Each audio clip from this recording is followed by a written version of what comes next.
첫 번째로 제6의 대멸종 시대라고 이야기를 합니다. 지금까지 4억 5천만 년 전부터 5번의 대멸종이 있었습니다. 지금은 이제 6번째 대멸종이라고 이야기를 하고, 또 과학자들은 지구 온난화로 인해서 이런 6번째 대멸종이 오고 있다라고 합니다.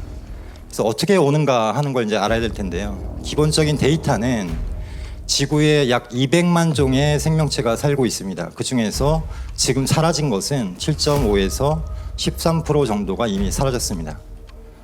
그래서 그 사라지는 속도는요, 이 지난 세기, 그러니까 지난 100년 동안을 돌아봤을 때 예전에 비해서 110배 정도가 빠릅니다. 그러니까 10,000년 동안 벌어졌던 일들이 지난 100년 동안 벌어지고 있는데 그걸 추월하고 있습니다. 양서류가 특히 이제 멸종이 굉장히 심각한데요. 약 41%, 그리고 포유류의 26%가 멸종 위기에 처해 있습니다. 그러니까 절반에 가까운 양서류들은 이제 보기가 힘든 거죠. 그래서 앞으로는 2100년이 되면 해양 생물의 86.7%인데요. 이 어마어마한 숫자입니다, 사실은. 이 지구 안에 있는 생명체의 90% 이상이 바다에 살고 있는데, 그 바다에 살고 있는 생물 중에 86.7%가 멸종될 것으로 이렇게 보이는 겁니다. 그러니까 전체 생명체의 몇 프로죠?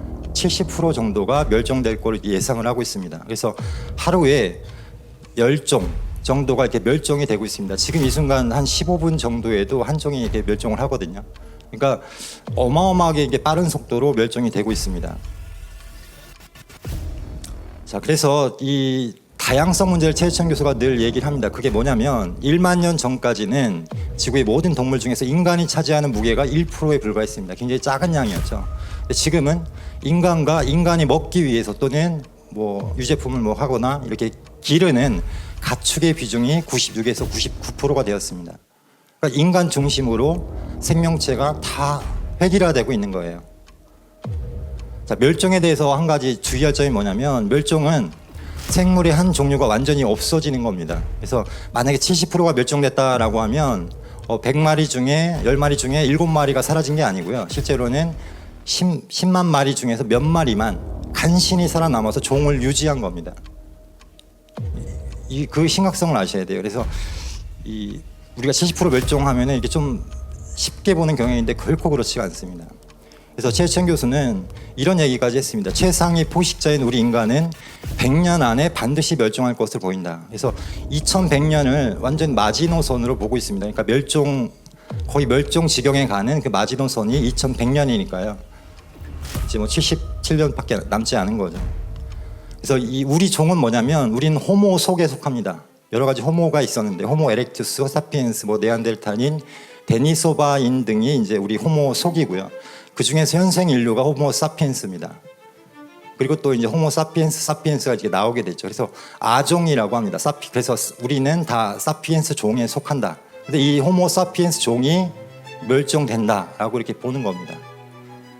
그래서 뭐 교감 남사호가 100조 일손이다, 1000조 일손이다 해서 100명, 1000명의 조상 가운데 하나가 산다라는 말은 이제 우리는 과장된 거 아니야라고 생각을 할 거예요. 그죠? 너무 과장이다. 어떻게 1000명의 조상 중에 한 명의 자손이 사냐, 말이 안 된다 라고 해서 제가 찾아봤습니다. 지구에 살았던 사람이요 1050억 명 정도가 됩니다. 실제로는 조금 더 많을 거로 보이는데 1050억 명 중에 만약에 루스 몽골이 말처럼 1억 명이 산다라고 하면 1050분의 1입니다. 그러니까 1000조 일손이 딱 맞는 거죠, 사실은. 이것만 봐도. 그래서 또 하나 제가 한번 본 게, 낙타가 바늘기에 들어갈 확률을 제가 계산을 해봤어요. 낙타 키가 2m 정도 되거든요. 그리고 바늘기가 하나가 제일 큰 게 3mm더라고요. 그래서 계산을 해보니까 0.2%입니다. 근데 우리가 그 인류가 나오고 나서 이때에 개벽기 때 태어나서 살 확률이 뭔가 봤더니 1050분의 1이니까요. 그냥 단순히 생각하면 더 사실은 한데요. 0.09%예요. 그러니까 낙타가 바늘기에 들어갈 확률보다 굉장히 낮은 수치로 우리가 살 수 있는 그런 확률이 남아있는 겁니다.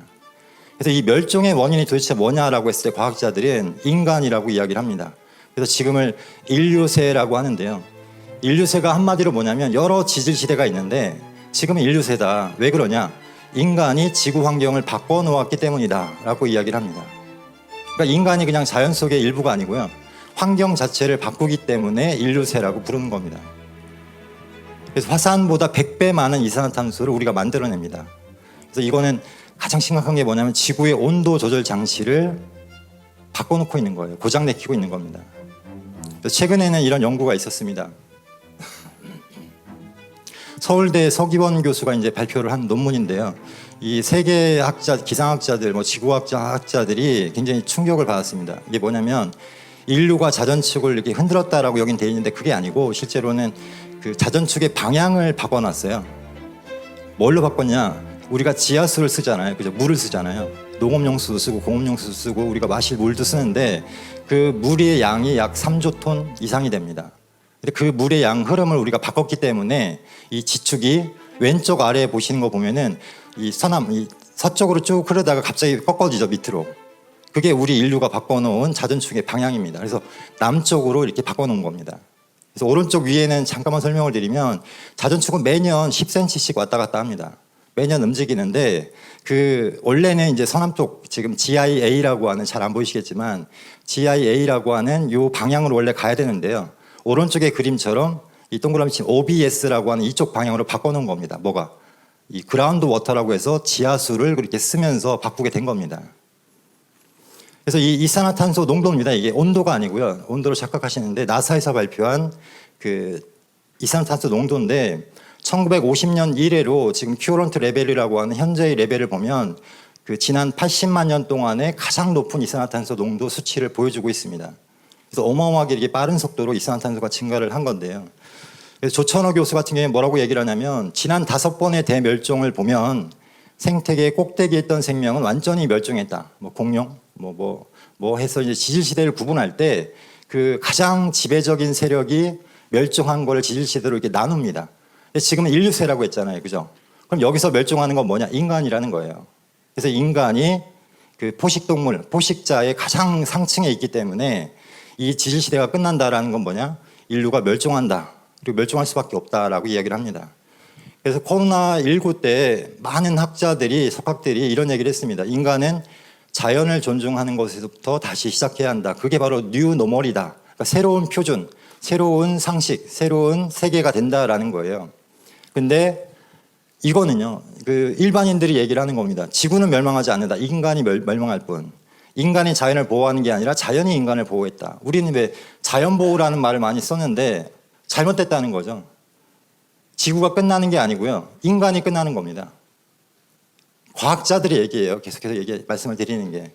그래서 저는 이거를 바꿔야 된다. 인간은 천지를 알고 모시는 것에서부터 다시 시작을 해야 된다. 하늘과 땅이 무엇이냐, 어떤 존재냐, 이거를 알면서부터 인간이 새로운 시대, 새로운 그 뉴 노멀이라고 하는 그 시대로 접어들게 된다. 그래서 환경 문제를 얘기하면 보통 이 환경 문제는 내가 할 수 있는 게 없다. 댓글도 보면요, 사람들의 반응이 이 기상, 기후 재앙이나 이런 얘기를 하면 어쩔 수 없는 거잖아.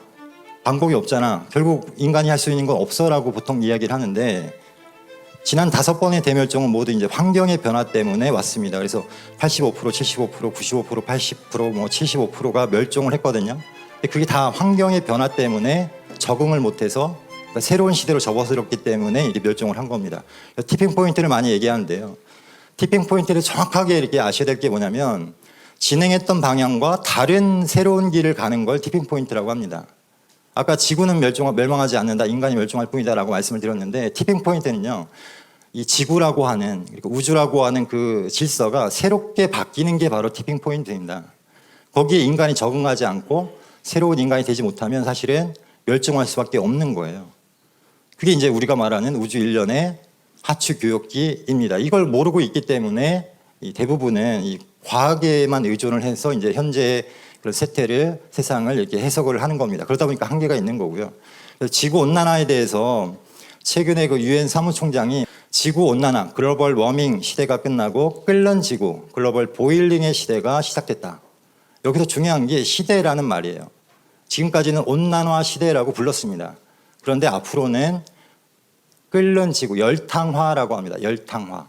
열탕처럼 지구가 바뀌고 있다 해서 열탕화 시대로 접어들었다라는 겁니다. 그래서 이 지구온난화 완화 정책에서 2050년까지 탄소 중립이라는 게 뭐냐면 이산화탄소로 배출을 하지 말자라고 서로 협약을 맺은 겁니다. 그래서 전 세계 그런 IPCC라고 아시죠?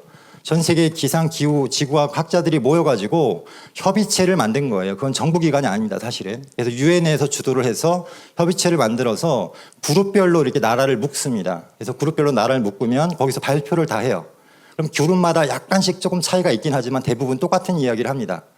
그래서 뭐 그룹 A, 뭐 그룹 뭐 B, 그룹 1, 2 이런 걸 들어보셨을 거예요. IPCC 그룹 몇 번째에 그 발표다 해가지고 공개를 합니다. 그래서 이 IPCC에 발표를 한 게 결론은 그걸 토대로 해서 유엔에서 이제 세계 정책을 폈는데 그게 뭐냐면 2050년까지 탄소를 배출하지 말자라는 거예요. 근데 이게 굉장히 지지부진합니다. 지지부진하지만 국민들에게 뭐라고 얘기를 하냐면 We can change climate change라고 합니다. 우린 할 수 있다라는 거예요. 근데 실제로는 굉장히 암울합니다. 그래서 이 사무총장이 계속해서 발언의 강도를 높입니다. 이걸 잘 안 따라오기 때문에 기후위기는 집단 행동이냐 아니면 집단 자살이냐의 갈림길에 우린 서 있다. 그래서 그 카운트다운을 지금은 7년으로 보고 있습니다. 그래서 2030년까지 우리는 그 갈림길에서 완전히 결정을 해야 된다라고 얘기를 합니다. 자, 이제 목마른 지구에 대해서 알아보겠습니다. 상계님 말씀에 이제 앞으로 천하의 수기가 마를 것이니 수기를 돌려야 하리라 라고 하셨는데요. 전 세계 물 부족 국가는 점점점 늘어나고 있습니다. 그래서 뭐 잘 아시는 것처럼 작년에 유럽에 500년 만에 최악의 가뭄이 왔고요. 미국 같은 경우는 1200만 년 만에 최악의 가뭄이 왔습니다. 그래서 제한급수를 했는데요. 하루에 쓸 수 있는 물의 양, 뭐 사람마다 뭐 몇 2리터, 뭐 3리터 이렇게 합니다. 근데 우리나라도 곧 아마 이런 일이 벌어질 거예요. 하루에 쓸 수 있는 양을 정해주는 겁니다.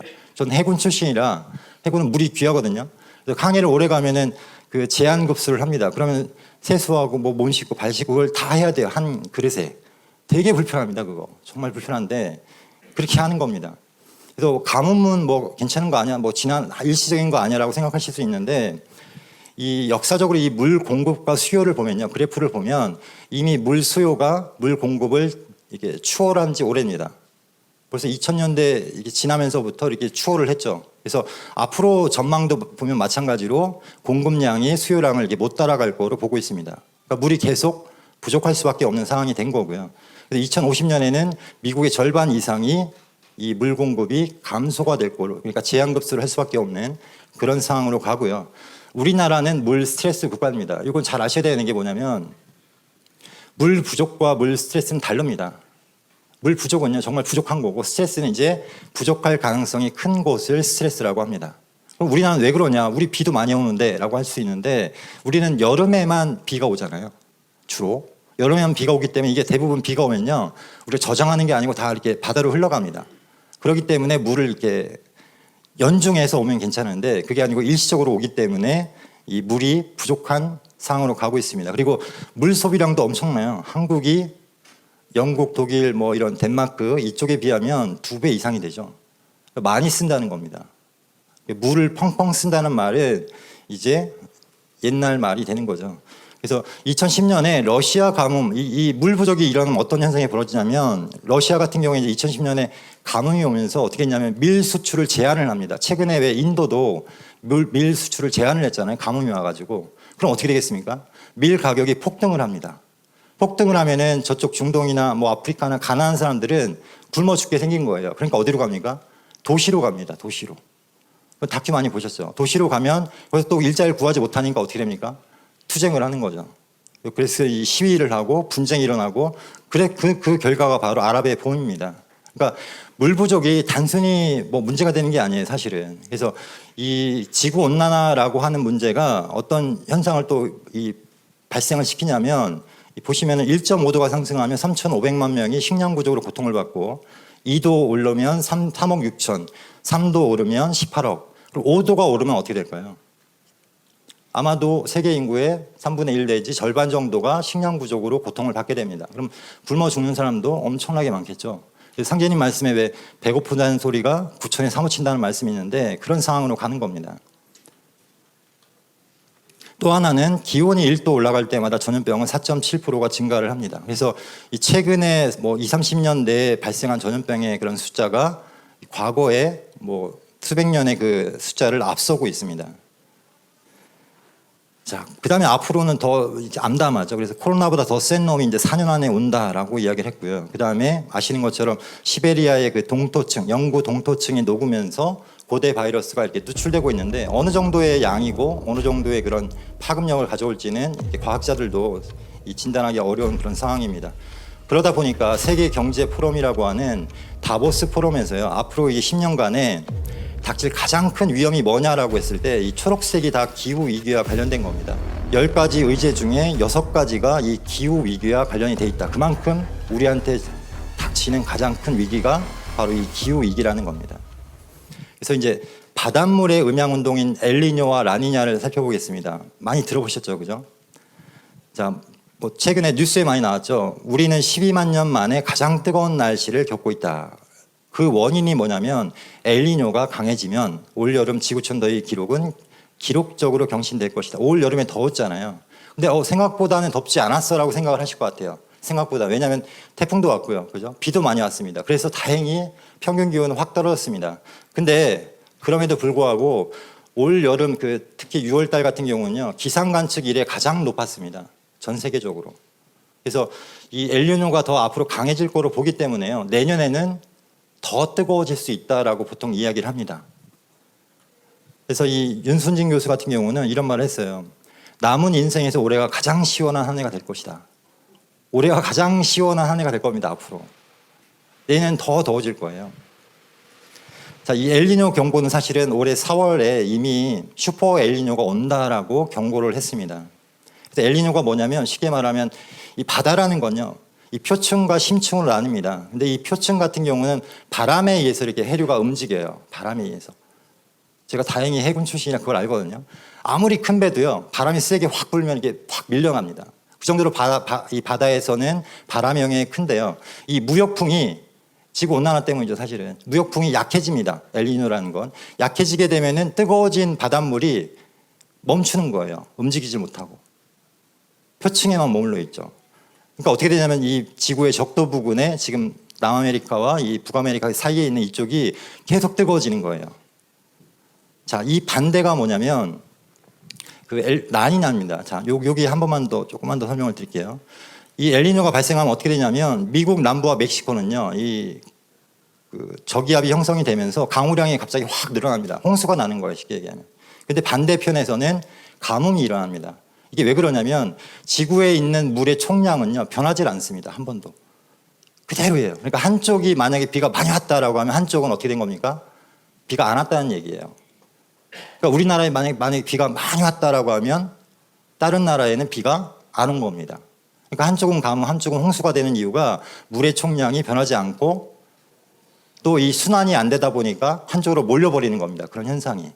그러니까 이 엘니뇨는 쉽게 얘기하면 바닷물이 순환돼야 되는데 순환이 안 되는 거예요. 그러면서 한쪽으로 이렇게 몰리다 보니까 홍수가 나고 가뭄이 나는 겁니다. 그래서 엘니뇨는 지구 온도를 이렇게 올리고요. 라니냐는 반대로 이렇게 떨어뜨립니다. 그래서 원래는 이게 주기적으로 이렇게 바뀌어요. 엘니뇨와 라니냐가. 근데 문제는 뭐냐면 갑자기 엘니뇨가 나타난 겁니다. 슈퍼 엘니뇨가. 그래서 이 영국 기상청에서 이렇게 얘기를 했습니다. 이 일시적이나마 냉각 효과가 있는 라니냐 현상이 자취를 감출 것이다. 어떻게 된다는 얘기니까. 계속해서 해수 온도가 올라가고 한쪽은 홍수가 지고 한쪽은 가뭄이 오는 그런 악순환이 되풀이될 거라는 얘기입니다. 그래서 우리나라도 아열대 기후로 바뀌고 있다라고 이야기를 합니다. 그래서 뭐 보시면 아시는 것처럼 사과 같은 경우도 계속 위로 올라가고 있어요. 영월에서 이제 사과를 막 재배를 합니다. 이게 이해가 안 되잖아요, 사실은. 그죠? 그래서 왜 한국이 아열대 기후가 되냐라고 하면 지구를 보면요. 지구의 적도에는 열대 기후고요. 그 위아래는 아열대입니다. 아열대. 근데 적도 중심에는 비가 많이 올까요? 적게 올까요? 네, 많이 오죠. 많이 오니까 열대 우림이라고 하는 거예요. 그리고 아열대는 비가 잘 안 옵니다. 그러니까 어떻게 되면 사막이 일어나요. 사막. 보시면 아열대라고 해서 사막이라고 돼 있잖아요. 이게 왜 그러냐면 이 순환 시스템 때문에 그래요. 적도로 계속해서 열이 가해지면 이 열이 쫙 위로 올라갑니다. 올라갔다가 저쪽 북극이나 남극 쪽으로 가다가 차가워지니까 갑자기 뚝 떨어지는 거예요. 네. 그러면서 이 저기압과 고기압에 의해서 열대는 비가 내리고요. 아열대는 비가 안 오는 겁니다. 그래서 사막화가 되는 거예요. 그럼 우리나라가 아열대 기후가 된다는 얘기는 뭐예요? 사막화가 된다는 얘기입니다, 사실은. 그래서 이걸 이제 헤들리 순환이라고 하는데요. 쉽게 얘기하면 지구에 비닐하우스를 이렇게 치는 겁니다. 열대 지역, 아열대 지역, 북극 지역. 근데 이 비닐하우스가 점점 이렇게 올라가는 거예요. 올라가다 보니까 우리나라가 아열대 기후가 되고 있는 겁니다. 그럼 이 지구온난화는 도대체 왜 오는가라는 걸 보겠습니다. 1961년부터 90년까지 지구 평균 표면 온도는 약 14도입니다. 지금은 15도예요. 불과 지금 1960년이니까요. 90년이니까 얼마 안 됐죠. 얼마 안 됐는데 그때까지만 14도였는데 지금 1도가 올라버린 거예요. 전체 지구의 평균 기온이. 그래서 실제 뭐 1.2도가 올랐다고 이야기를 하고 1.5도가 오르게 되면은 티핑 포인트니까 막자라고 한 게 2030년까지 하기로 한 겁니다. 근데 지금 가장 사실은 많은 이산화탄소를 배출하는 게 뭐냐면 공업용이에요. 화석연료. 미국과 중국 뭐 이런 쪽이 많이 배출을 합니다. 근데 그쪽에서 뭐 나름 열심히 하려고 하지만 그게 잘 안 되죠. 그래서 이 연평균 기온이 일정한 이유가 뭐냐면 평형을 이루기 때문입니다. 지구에 들어오는 태양의 에너지와 이 나가는 에너지가 원래는 평형을 이루게 돼 있습니다. 그래서 일정한 온도를 유지를 해야만 생명체가 살 수가 있는 건데요. 이 온실 효과라고 하는 이산화탄소가 이제 쉽게 얘기하면 구름을 친 거예요. 비닐하우스를 쳤기 때문에 이불을 덮은 겁니다. 그래서 이게 빠져나가지 못하는 거예요. 계속 대먹임이라고 하는데 이거를 이산화탄소의 온실 효과에 의해서 이게 대먹임에 의해서 이제 온도가 계속 올라가는 겁니다. 그러니까 15도, 14도 정도의 그런 체온을 가진 사람한테 혼입을 하나 이렇게 주고서 가만히 냅두니까 어떻게 됩니까? 온도가 계속 올라가죠. 예. 그래서 온실 효과가 만약에 없다면 어떻게 될까? 그거 없으면 어때요? 마이너스 18도가 됩니다. 지구 온도가. 사람이 살 수가 없어요. 생명체가. 그래서 이 온난화의 원인은 뭐냐면 여러 가지가 있지만 화석연료가 가장 크고요. 그 다음에 농업이 있고 그 다음에 토지를 자꾸 이렇게 바꿉니다. 우리가 이 공장을 자꾸 짓고 아파트를 짓고 뭘 짓고 하다 보면 산을 깎고 그죠? 예, 그러다 보니까는 이 이산화탄소를 흡수하는 나무를 자꾸 베죠. 그런 일 때문에 이제 벌어지는 거고요. 그다음에 CO2는 실제로 대기 중에서 1%밖에 안 됩니다. 근데 이게 한번 만들어지면 200년 정도를 가기 때문에 온실 효과를 계속 만드는 거예요. 만들어진 다음에 이렇게 참 사라지면 좋겠는데 200년을 갑니다. 한번 만들면. 그래서 이 이산화탄소와 지구 표면 온도는 비례해서 이게 증가를 하고 있고요. 아까 말씀드린 것처럼 이 주기적인 변화의 선을 이렇게 넘고 있다라는 겁니다. 그다음에 이제 빙하를 보겠습니다. 그린란드 빙하가 굉장히 주목을 받습니다. 왜냐하면 지구 자연적 변화에서 가장 큰 그 요인이 뭐냐면 이 그린란드 빙하예요. 그린란드가 뭐냐면 북극 옆에 있는 겁니다. 북극은 바다잖아요. 바다인데 그 옆에 땅이 있는데 그게 바로 그린란드입니다. 자, 보통 이제 헷갈리기 쉬운데요. 우리 왜 아이스 커피 마시잖아요. 아이스 커피에 이렇게 이 얼음을 넣으면 이 얼음이 다 녹으면 이 물 온도가 물의 수위가 올라갈까요? 그대로일까요? 그대로예요. 저희가 안 믿으니까 저희 그 교수님이 그걸 갖고 와가지고 그냥 딱 그 교실에 놓고서 그 얘기를 시작하는데 끝나고 나니까 다 녹았거든요. 근데 수위가 안 변하더라고요. 그러니까 이 북극해에 있는 얼음이 다 녹아도요. 사실은 해수면은 안 변하는 게 정상입니다. 그럼 이제 뭐가 문제냐면 땅 위에 있는 얼음이 문제죠. 그죠? 세 가지가 있습니다. 이 그린란드와 남극 대륙에 있는 빙하와 이 고산지대, 에베레스트나 이런 히말라야나 이런 고산지대에 있는 산악빙하예요. 세 가지입니다. 그래서 이 빙하들이 녹게 되면 어떻게 됩니까? 해수면이 변하고 아까 말씀드린 것처럼 지구 자연축도 변하게 됩니다. 그 무게중심에 의해서. 그래서 이 그린란드 빙하가 그래서 중요한 건데요. 벌써 3조 8천억 톤이 사라졌습니다. 그래서 녹는 속도가 90년대보다 7배가 빨라졌다. 그러니까 점점점 빨라지는 거예요. 이걸 아셔야 되는 게 7배 빨라졌으면 7배 빨라졌구나. 이게 아니고요. 점점점 빨라지고 있다는 겁니다. 그 녹는 속도가. 그래서 이 영상을 보도록 하겠습니다. 이게 뭐냐면 이 다큐멘터리 작가, 이 감독입니다. 이 사람이 그 그린란드의 서부에 있는 그런 빙하를 이 촬영을 해서 이제 녹는 거를 보여주는 겁니다. 지금 무너지고 있는 저게 그 맨하탄에 있는 고층 빌딩 그 정도의 높이입니다. 지금.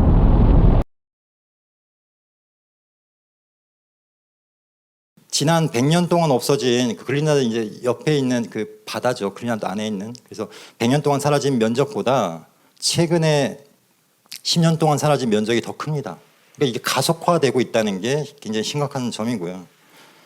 그래서 북극 같은 경우도 이제 뭐 3분의 1 이상이 사라졌고요. 근데 북극을 얘기를 할 때 좀 아셔야 될 게 뭐냐면 이 북극의 빙하는요, 이 계절에 따라서 바뀝니다. 그러니까 우리가 보통 겨울이라고 하는 그 1월 그때 최대가 아니고요. 1, 2, 3월 정도가 북극의 얼음이 가장 많습니다. 그러니까 한 템포 늦는 거예요. 그 다음에 여름이니까 8월이잖아요. 근데 9월 달이 가장 적습니다. 그래서 북극이 해빙이 완전히 사라졌다라고 할 때는 이 9월 달을 기준으로 합니다. 그래서 2030년이 되면 이 9월 달에 북극 해빙이 모두 사라진다라고 예측을 하고 있는데요. 이게 더 빨라지기 때문에 아마 몇 년 안에 사라질 걸로 보입니다. 그래서 이 해빙은 뭐냐면요, 바다의 빙하, 바다의 얼음으로 생각하시면 돼요. 해빙은 바다의 얼음이다. 그게 이제 사라진다라는 거고요. 그 다음에 주의할 게 뭐냐면 지표면 온도를 이렇게 변화를 보면요, 이 변화되는 걸 알 수 있는 게 뭐냐면 아노말리라고 합니다. 아노말리. 우리가 보통 이런 어떤 지구 표면의 온도를 볼 때 북극 쪽이 굉장히 빨갛잖아요. 지금 북극이 제일 뜨거운 거야 그럼 이렇게 생각할 수 있는데 그게 아니고 변화량을 보여주는 겁니다. 그래서 북극이 가장 빠르게 온도가 상승하고 있다. 그래서 지구 평균보다 4배 정도가 빠릅니다. 그럼 왜 빠르냐? 이 빙하가 녹으면요, 햇빛이 들어왔다가 반사가 덜 됩니다. 바다는 시계임 검고 빙하는 하얗잖아요. 그래 빙하가 있어야만 반사를 시키는데 빙하가 없어지면 어떻게 됩니까? 바닷물이 다 흡수를 하는 거예요. 그러니까 바다는요, 전체 에너지의 90%를 흡수를 합니다. 지구로 들어오는.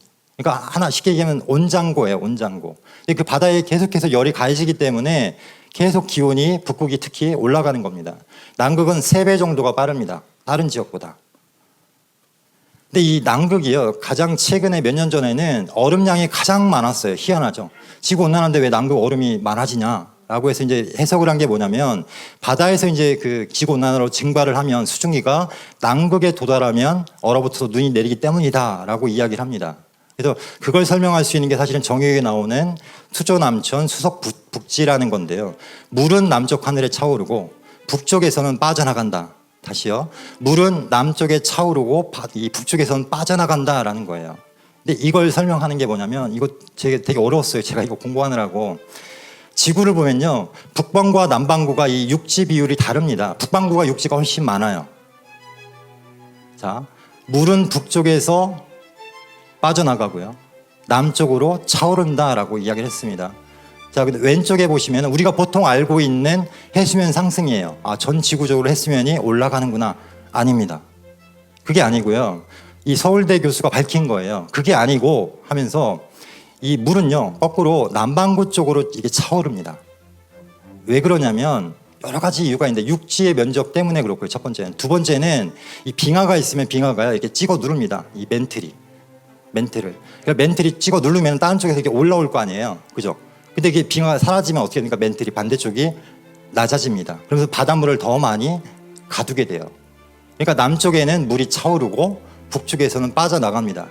이 현상이 자연축을 변화시키는 요인이고요. 두 번째는 멘틀이 움직이잖아요. 그래서 자연축을 또 변화를 시킵니다. 그래서 극지방의 빙하가 녹으면 어떻게 되냐? 일단 해류순환이 멈추게 됩니다. 우리는요, 이 북극에서 시작된 해류가요, 심층수라고 해서 차가운 물이 쭉 내려갔다가 한 바퀴를 돌고 다시 올라옵니다. 다시 차가워지고 음양으로 계속 순환을 하는 거예요.